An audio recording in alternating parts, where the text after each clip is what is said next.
Look at that. First day home, and the heifer's drinking all on her own. Just have to get her started, and then she's all on her own. She's been drinking here by herself. See, look at that. She's all by herself. 1 day home from the farmer feeding by bottle.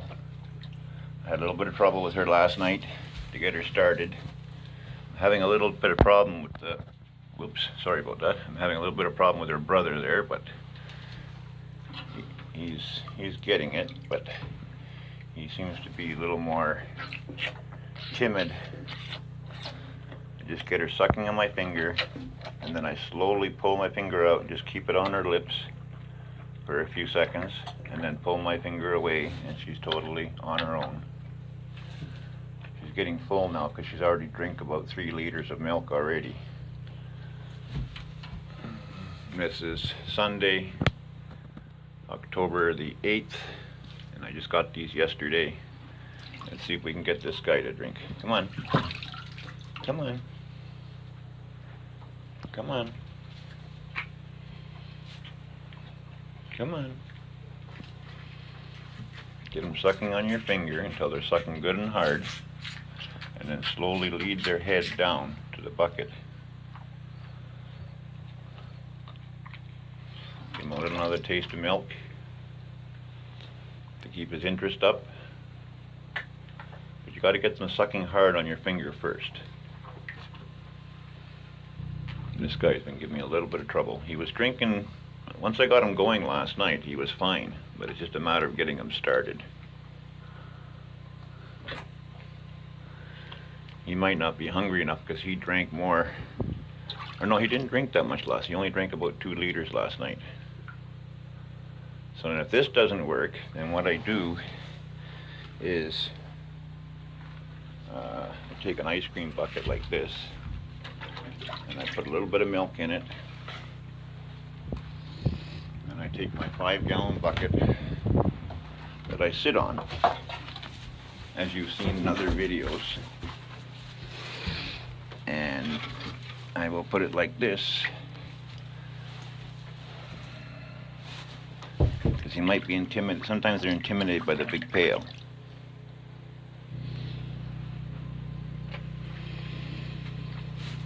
I don't know how successful I'm going to be here with the camera, because usually I put my one hand on top of their head to sort of keep their head, help keep their head down.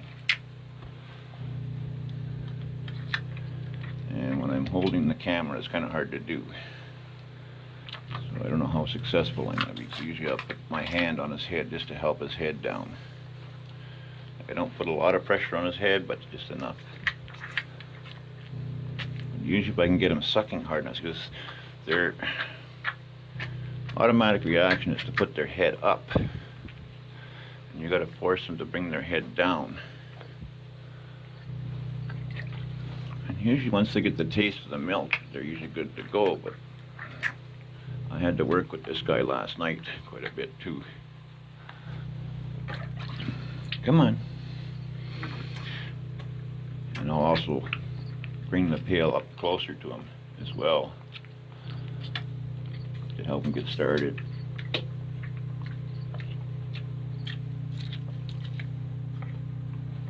Come on.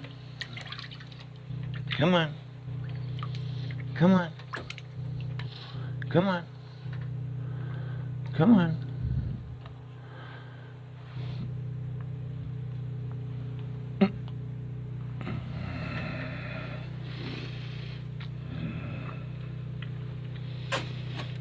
I'm hoping to castrate this guy today too, so let's see what happens. I don't know if this is going to be possible with him without me able to put my hand on the top of his head, because he wants to raise his head up and I won't let my fingers come up.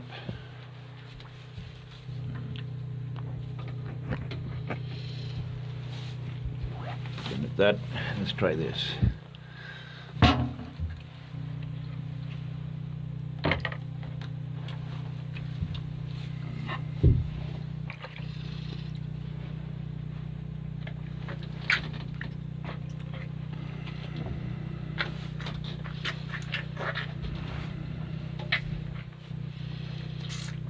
being stubborn this morning.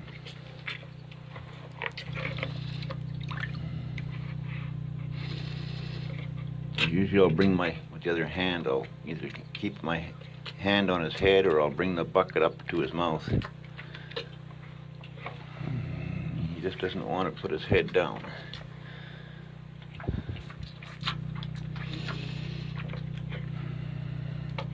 Come on. See, once you get them used to putting their head down, all you gotta do is wiggle your finger and they'll come for the finger, but he doesn't know that yet.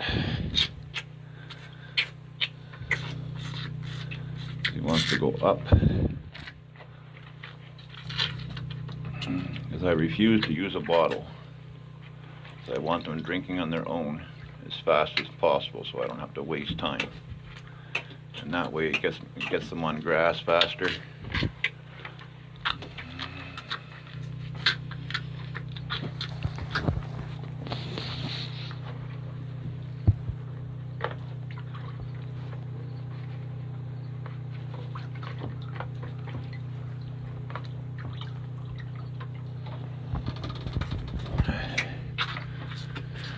I guess holding the phone in my mouth doesn't work so good.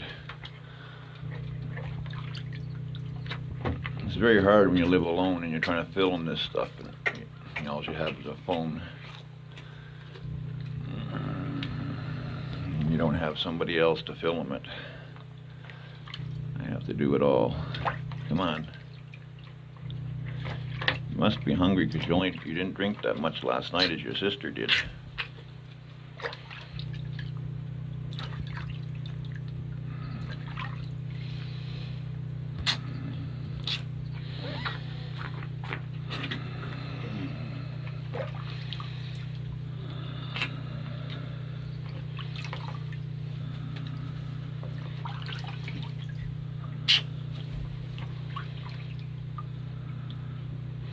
He forgot what he learned last night already, see? And the heifer remembers last night very easily.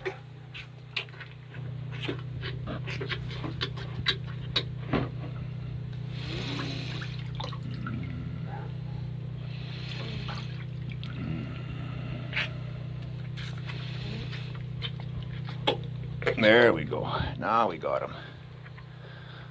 There, see, we just had to tease him enough with the milk. And now he's sucking on my finger in the milk. And until I feel confident, I don't pull my finger out like I did with the heifer. When they start loosening up on suction on the finger and just sucking the milk up, that's when I know I can start slipping my finger out. But when they're sucking hard on my finger, I know that he needs the finger there. And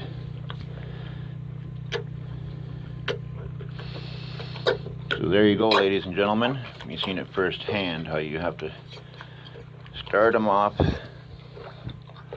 entice them a little bit, tease them with the milk on your fingers back and forth, and don't give up. Just keep trying. Sometimes it takes a few minutes.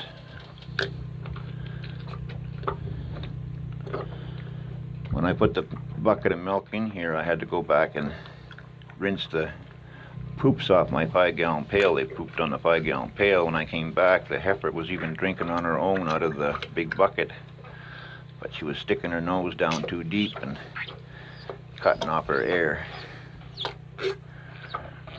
There, she sucked up that.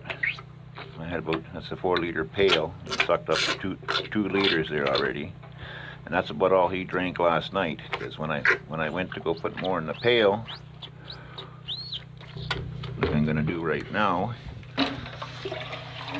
he lost interest. Let's see if I can get him back. There we go. Because last night when I did that, he lost interest and I couldn't get him back. So that's all he got last night was that 2 liters that were in this pail. But I kept his interest up here, so. And there's the heifer there. She's all content now.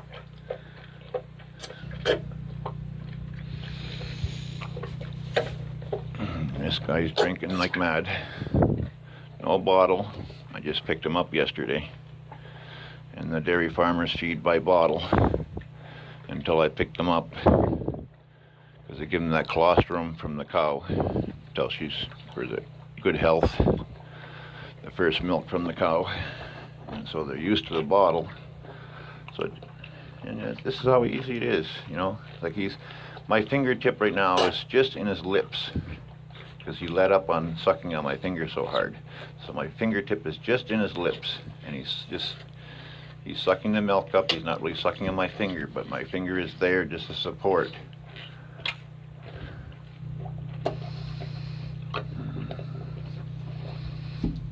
He should drink about 4 liters, like this one pail right full. See? Now he's, you know, see, just my fingers are just in his lips. He started to lift his head up, so I shoved my finger back in so that he wouldn't lose interest. See, I think he's getting full now because now he's kind of playing around.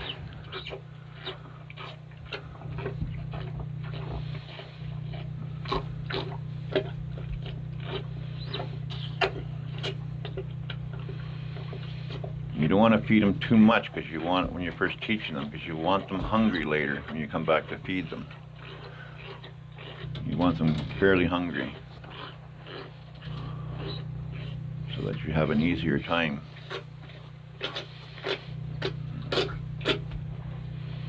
Like they both drinking about 2 liters here, so I think he's pretty well done, because that's all the heifer drank was about 2 liters. I don't know how much she drank out of the pail before I got back here, because she was drinking out of the pail on her own. When I came back, she had her face in the pail, and she lifted her head out.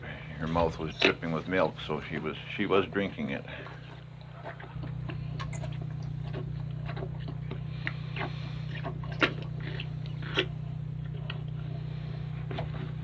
Okay, my fingers were just in his lips, and now he started looking for the fingers, so I gave it back to him to suck on. And he's sucking on my finger hard. I think he's done.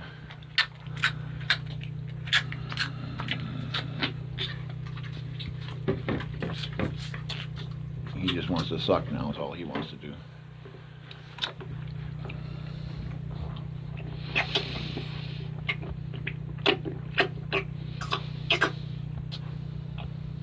So this makes a total of 11 calves now that I have. I would have 12 if that wolf didn't get the one. I'm still pissed off about that, but the wolf met a 30-06 bullet a week later.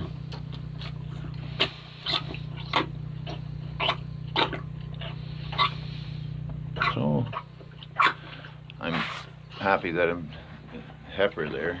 She got right into totally drinking on her own today. She just needed a start. And she was actually, well, not really a start, because she was drinking out of the bucket before I got back here when I put the milk inside.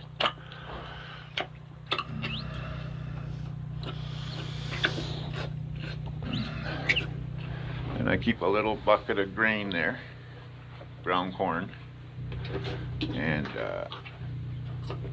ground barley. And it's their free choice, so that they're curious. They'll start licking at it, and they get the taste of it, and eventually they'll start eating a little bit of it. I don't know if they've eaten any of it yet or not, but I doubt it. It usually takes a little bit. I don't give them any water for the first week that I have them, because I don't want them filling up on water.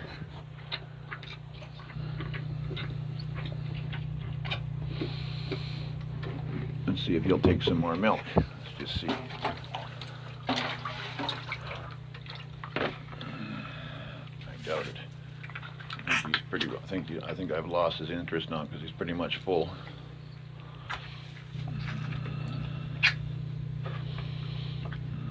And I'll be satisfied with that. I'll try for a little bit here and see what he does. Oh yeah, he's gonna go for it. Now, keep in mind, I just got these guys last night, or yesterday morning, I should say, and then I fed them last night, and I've already got them drinking like this. I've never in over 37 years fooled around with bottles. I've had to tube feed the tube down their throat when they've been sick,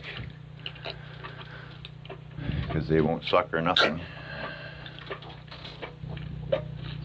And you got to get the nourishment into them, along with penicillin and other medications. And they usually get the bad case of the runs, and give them sour pills, and there's other powdered medication you can put mixed in the milk, and penicillin. He's still pretty hungry, but this is all I'm going to give him now. I'm not going to give him any more, even though I still got more in the bucket there, but I want him hungry at 7 o'clock tonight when I feed again, so that I don't have to struggle too hard to get him started. See, I'm using this pail as if it was my hand holding the pail up, because I'm trying to film with the camera. But normally I would just hold the pail in my other hand.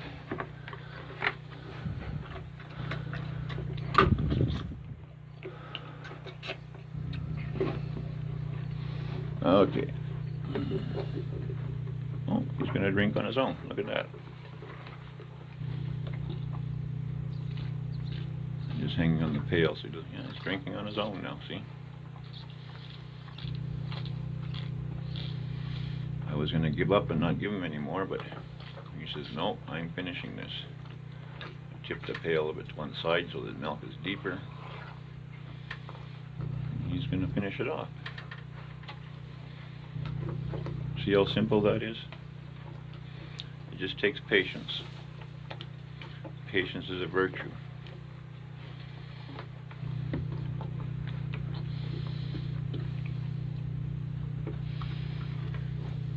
Now he's looking to suck. See?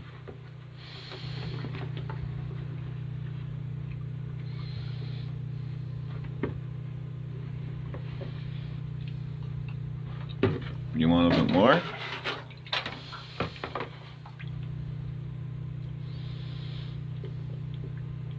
He went back for a minute all by himself. Look at that.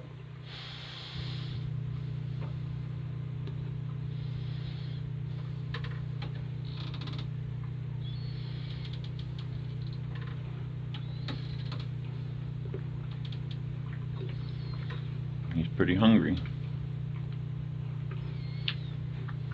He's drinking well over 4 liters, heading on 5.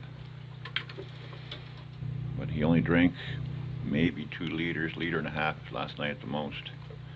I think he's had enough now.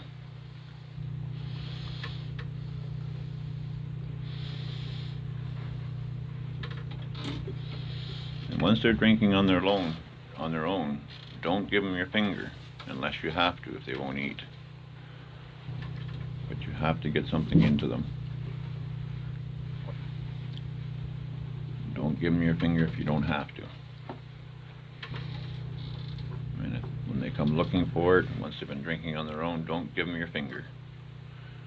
Because you know they can do it on their own, so you leave them be unless they just will not drink after waiting a few minutes. Then just give them a little taste of the finger and get them started again, and get your finger the hell out of there.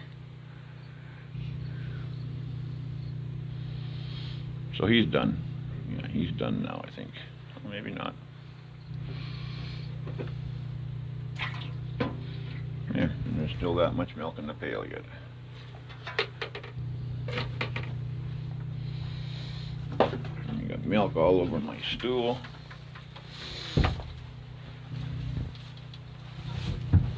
That's why I keep a feed bag handy, so that I can sit down with them here for a few minutes and get them used to me. You know, you want them used to you, because otherwise they're skittish. They're skittish when they first come. So I just sit with them and talk to them until they get comfortable.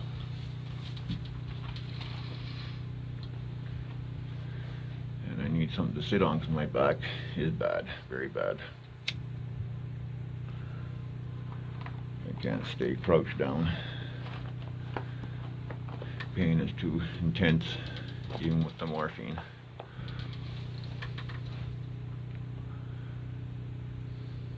So it's September the 8th. Sunday, September the 8th, second day of moose and deer season in northwestern Ontario, Area 13.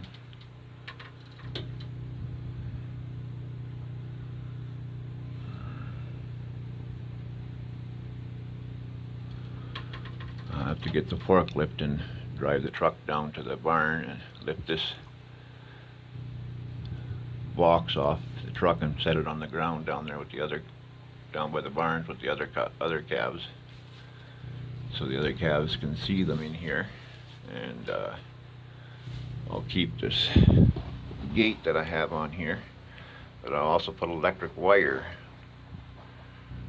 about 6 inches in from that gate so that they get used to that wire and respect it. And because if they hit with just electric wire only, they'll run through it when they get shocked instead of jumping back. But when they know there's another barrier in front of them, they will jump back. So just training them to the electric fence. And I'll set that up today so that this gate is there, but 6 inches inside is electric wire. They'll stick their nose on that electric wire, and being there's a barrier in front of them, a solid barrier in front of them, they'll jump back instead of jumping through. But their automatic reaction is to run through. So you want to train them to it under a controlled environment. Same thing with pigs. In their totally fenced in little pen when they're young, I run one electric wire, about 10 feet long, across the pen, leaving about a 6-foot opening in the other side of the pen where they can still use the whole pen, but they have to go around the wire. And if they try to go through the wire, they get zapped. And again, on the other side of the wire, I put just a couple of 2x4s to act like a fence, or pallets, or a couple of pallets or anything, so the pigs know that there's another solid barrier there, so they jump back instead of run through. So like say the pen is say 16 feet wide, I'll put the electric wire across like 10 feet, and they know they have to go around it. And as long as they see that solid barrier there and that wire, they know they have to keep walking, and they will find it. Just like these calves, when they get older, if they can find an opening in the wire, they'll go. Which I don't care here. Like a lot of my property's not fenced, and I just let them go where they want, because I've got the big hydro transmission line behind my 30 acres, and they can go all the way as far as they want down that hydro line because there's nobody around for miles. The next crossroad is about 7 miles, but that's why I feed them a little bit of grain. I feed them more grain in the morning, but I feed them a little bit only at night, so that way they know where home is, and they come back, that routine that they come in. I'm never on the same time feeding. I'm usually an hour or two different all the time, but they're always there waiting at the barns or very close by in the field. As soon as they see me, they start mooing, and they come running as soon as they see me or hear my truck. It's not like they're on community pasture where they can keep going forever and they don't have any need to worry about going back anywhere. And even as young as these ones are, they can wander off 800-900 yards away, and they know how to find their way back.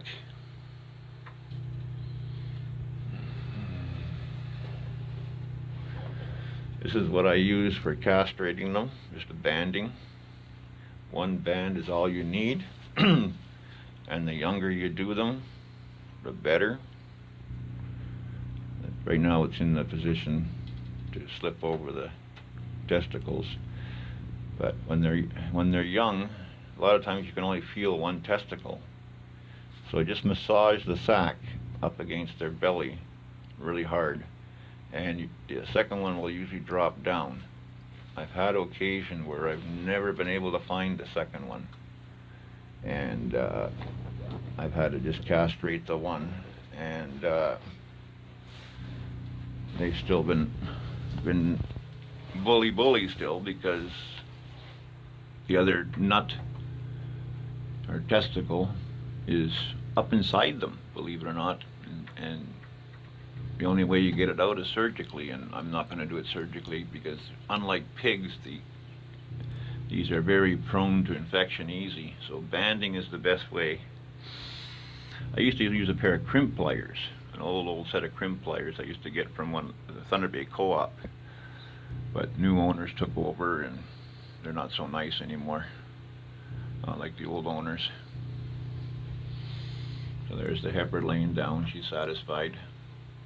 And I keep a little bit of hay just in the corner right here. And they'll eventually pick at it once they get curious and start looking at it and sniffing it and tasting it. But that usually takes, I don't know, anywhere from 2 days to a week, and they start nibbling on it. Same with the grain. I just leave it there the whole time so that because they're curious, and they'll go and sniff it and taste it and lick it, and just like they lick the walls of the barn, they lick everything.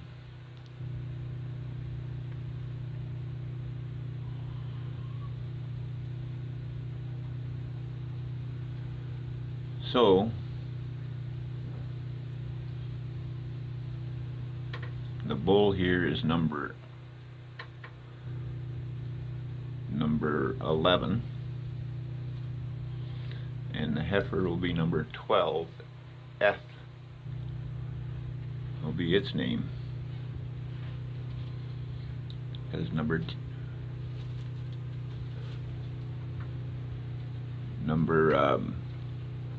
4 was killed by a wolf, but we killed the wolf a week later.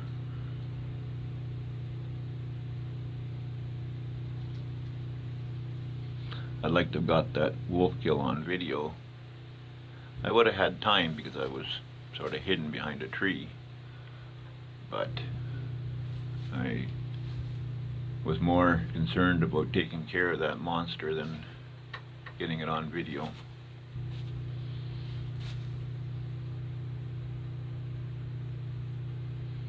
It'd be nice to have a camera that mounts on my rifle and just always have it there and just hit the record button, because it's hard to hold a phone and try and shoot at the same time with a high-powered rifle. Is he going to drink out of that bucket, or what's he going to do? I don't think so. He's sniffing it and looking at it. Sometimes too, I can't get them started on the grain, I'll soak the grain in water, like ground corn, and I'll mix it in with the milk so that I flip a little bit in their mouth as they're drinking the milk, so they get the taste of it, and then later on they're fine.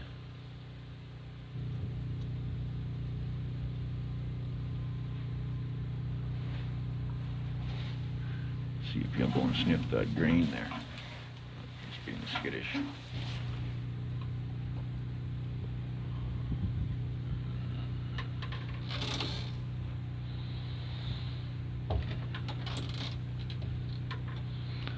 So this box is still sitting on the trailer, like I was saying. I'm going to take it down, take the truck down to the barn,